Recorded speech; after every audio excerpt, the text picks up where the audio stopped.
Hello and welcome to Sports Day. I'm Jane Dougall. A win in...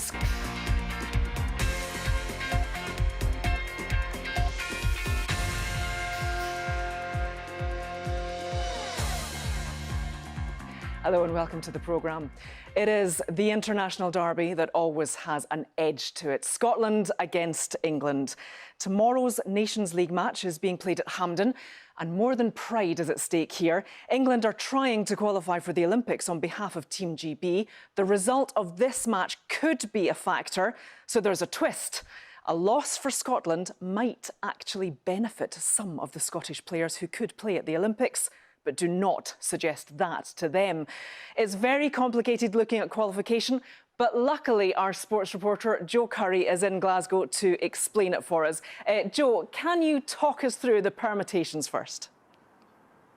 Well, history could be made tomorrow as Northern Ireland play the Republic of Ireland at Windsor Park. The hosts will be looking for their first senior victory over their neighbours after Ireland beat them 3-0 in the reverse fixture in September. For two players, though, things might get awkward. Northern Ireland's Rebecca Holloway and Lucy Quinn of the Republic happen to be a couple. But from first to last whistle, there'll be little love lost on the pitch. Andy Gray went to meet them. Hope for a draw, just for a quiet Christmas at least, eh? Well, some breaking news to bring you now of a new TV rights deal, which means that the BBC can continue to show the Premier League on Match of the Day for a further 4 years. The deal also includes Match of the Day 2 and Football Focus, plus an increase in digital content. Well, our sports correspondent now to explain more. This is just broken, Nesta, so please tell us what you know. Yeah, the news so new, Jane, that it's still warm off the printer. It's just been printed out. What can I say, apart from there'll be more football on TV than ever before. We'll get to the extra bits of the BBC in a second. But unsurprisingly, Sky Sports, who've shown the Premier League since 1992, are the majority broadcasters. Again, 215 games they'll be showing.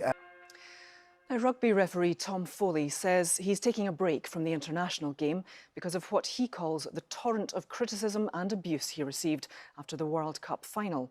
Foley was the first manager, was the television match official known as the TMO when a yellow card for New Zealand's Sam Cane was upgraded to a red after a TMO review. He'll continue to officiate domestically.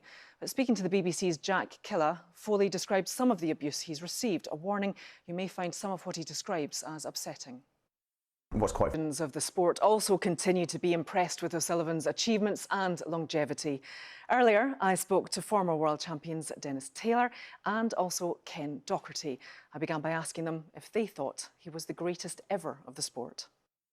It's quite... Now, he was picked out as one to watch by the cricketing legend Shane Warne.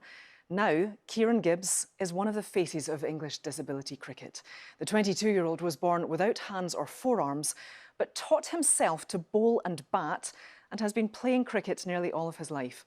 Kieran is part of Warwickshire's Disability Access team and is one of more than 70,000 disabled people to play across England and Wales. Rebecca Wood has been to meet him.